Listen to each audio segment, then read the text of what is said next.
Excise വകുപ്പും വിമുക്തിയും തിരുവനന്തപുരം കിംസും സംയുക്തമായി പുകയില വിരുദ്ധ ദിനം ആചരിച്ചു. Excise commissioner TN. സുധീർ ചടങ്ങിൽ മുഖ്യാതിഥിയായി. KIMS health executive director E M. Najeeb, ഡോക്ടർമാർ, വിദ്യാർത്ഥികൾ ഉൾപ്പെടെയുള്ളവർ ചടങ്ങിൽ പങ്കെടുത്തു. പുകയില വിരുദ്ധ സന്ദേശം നൽകി വിവിധ ബുള്ളറ്റ് ക്ലബ്ബ് അംഗങ്ങൾ പങ്കെടുത്ത ബുള്ളറ്റ് റാലിയും നടന്നു. Excise commissioner rally flag off ചെയ്തു.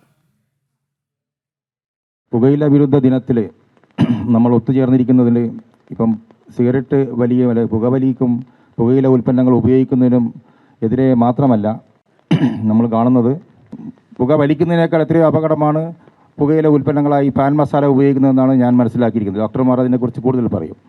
അപ്പം പുകയില ഉൽപ്പന്നങ്ങളും പുകവലിയുമെല്ലാം അടുത്ത സ്റ്റേജിലുള്ള ഡ്രഗ്സ് ഉപയോഗത്തിലേക്കുള്ള ഇൻട്രൊഡക്ഷനാണ്. അപ്പോൾ ഇന്നത്തെ പുകയില വിരുദ്ധ ദിനം യഥാർത്ഥത്തിൽ മയക്കുമരുന്നിലേക്കുള്ള പ്രവേശന കവാടമായ പുകയെ വർദ്ധിക്കുന്നതോടുകൂടി മയക്കുമരുന്നിൻ്റെ ആ ലോകത്തിലേക്ക് എത്തിപ്പെടാനുള്ള സാധ്യത ഇല്ലാതാക്കുകയാണ് ചെയ്യുന്നത്. വളരെയധികം നമ്മുടെ ജീവൻ തന്നെ എടുക്കുന്ന രീതിയിലുള്ള പ്രത്യാഘാതങ്ങളാണ് പുകവലി നടത്തുന്നവർക്ക് നൽകുന്നത്.